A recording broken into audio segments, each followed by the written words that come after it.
경기 종료 3분을 남겨놓은 상황에서 손흥민이 첼시 골문을 향해 결정적 슈팅을 장렬시키자 많은 토트넘 팬들은 정말 아쉬운 장면이라고 탄식을 자아내면서 손흥민이 아니었다면 슈팅조차 할 수 없는 패스였다고 아쉬움을 자아냈습니다. 일부 전문가들은 이날 경기는 손흥민이 혼자 또다시 모든 것을 한 원맨쇼에 가까운 경기였다고 말하면서 손흥민이 종료 3분을 남기고 한 결정적 슈팅을 분석해 많은 팬들의 이목이 집중되고 있습니다. 이날 경기에서 손흥민의 맹활약, 축구의 신이 자세히 알아보겠습니다. 토트넘 호스퍼는 4일 오전 4시 영국 런던의 스탠포드 브리지에서 첼시를 상대로 2024-2025 잉글랜드 프리미어리그 30라운드 원정 경기에서 맞대결을 펼쳤습니다. 이 경기에 앞서 토트넘은 10승 3무 15패, 승점 34점으로 14위, 첼시는 14승 7무 8패, 승점 49점으로 6위에 올라 있는 상황인데요. 코스트코 글루는 이번 시즌 부진의 원인을 주축 선수들의 부상으로 인해 1군 핵심 전력을 풀로 가동할 수 없다는 핑계를 계속대고 있어 영국 현지 축구 팬들의 맹비난을 듣는 상황이었습니다. 이 같은 핑계와 변명에 대해 많은 영국 현지 축구 전문가들은 풀스쿼드로 출전했던 시즌 초반 강등권에 있는 입스 위치에게 지고 레스터시티와 무승부, 브라이튼에게 전반전에 2대0으로 앞서 나가다 후반전에 3골을 얻어맞고 역전파에 크리스탈 팰리스에게 원정 경기에서 1대0으로 졌었기 때문에 포스트코글루의 주축 선수들의 부상으로 성적이 좋지 않다는 것은 전혀 앞뒤가 맞지 않는 구차한 변명이라는 반박을 듣는 것이 사실입니다. 이날 경기에서 토트넘은 주축 선수들의 거의 모두 부상에서 돌아와 1군 풀 전력이 가동되면서 많은 토트넘 현지 팬들로부터 승리에 대한 기대감이 한층 커진 것이 사실인데요. 몇몇 전문가들은 손흥민을 이날 선발로 내세우고 3일 만에 갖는 사우스햄튼과의 경기 후 다음 주 금요일에 유로파 8강전 프랑크푸르트와의 경기가 있어 손흥민은 사우스햄튼과의 경기에서 전반전이나 후반전만 뛰거나 쉴 가능성이 제기되고 있어 이 경기에서 1군 전력을 풀 가동한 만큼 반드시 승리해야지 포스트코글루의 감독직 생명 연장이 가능하게 될 것이라고 말했습니다. 이날 경기에서 눈에 띄는 것은 오른쪽 윙어로 브레넌 존슨이 아니라 오도베르가 출전했고 오른쪽 풀백으로 제드 스펜스가 출전해 그동안 오른쪽 라인이 돌파당하며 골을 얻어맞는 상황이 얼마나 개선이 될지도 관전 포인트의 하나라고 전문가들은 지적했습니다. 경기가 시작되자 첼시는 홈의 2점을 살려 적극적인 공격을 시작합니다. 전반 2분경 첼시의 찰로바가 최전방 원톱 공격수인 잭슨에게 롱볼로 연결을 하고 경합 중 반더벤이 걷어낸 공이 잭슨의 발을 맞고 골대를 맞추면서 첼시는 결정적 슈팅 찬스를 날립니다. 경기 시작하자마자 토트넘이 궁지에 몰리자 손흥민은 바로 반격에 나섰는데요.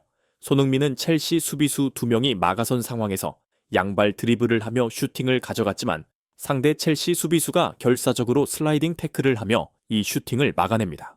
이 장면을 본 일부 전문가들은 첼시 수비진은 무조건 손흥민만 막으면 된다고 생각해 또다시 2명 이상의 수비수를 손흥민 밀착 마크하는 데 배치했다고 말하면서 손흥민에게 공간을 만들어주려면 좌측 풀백으로 나선 우도기가 적극적인 오버래핑을 하며 손흥민에게 집중된 상대 수비를 분산시켜야 할 것이라고 말했습니다.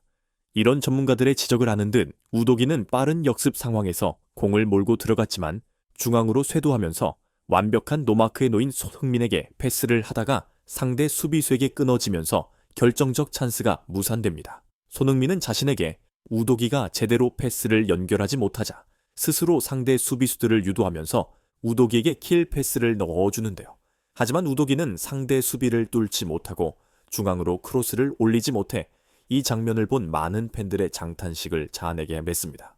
앞선 두 장면을 본 일부 팬들은 우도기가 오른쪽에서 손흥민을 제대로 지원하지 못하고 공이 자꾸 저렇게 끊어지면 공격을 하러 올라오며 또다시 뒷공간을 내주는 거 아니냐고 말하면서 이렇게 되면 손흥민이 또 수비 커버를 하러 내려가야 하는데 이렇게 체력을 낭비하면 손흥민의 결정력이 제대로 발휘될지 매우 의심스럽다고 걱정을 드러내기 시작했습니다.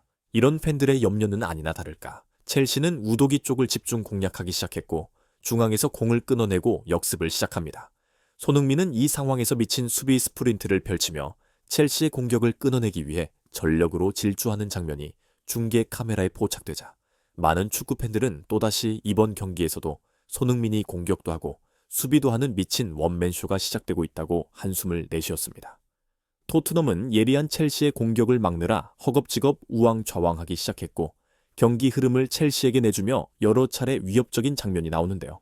역시 이 상황에서 경기 흐름을 뒤집기 시작한 것은 손흥민이었습니다. 손흥민은 좌측 사이드를 돌파해 들어가면서 중앙으로 빠른 땅볼 크로스를 주지만 이것을 상대 골키퍼가 다이빙을 하며 천의 결정적인 장면을 만들어냅니다.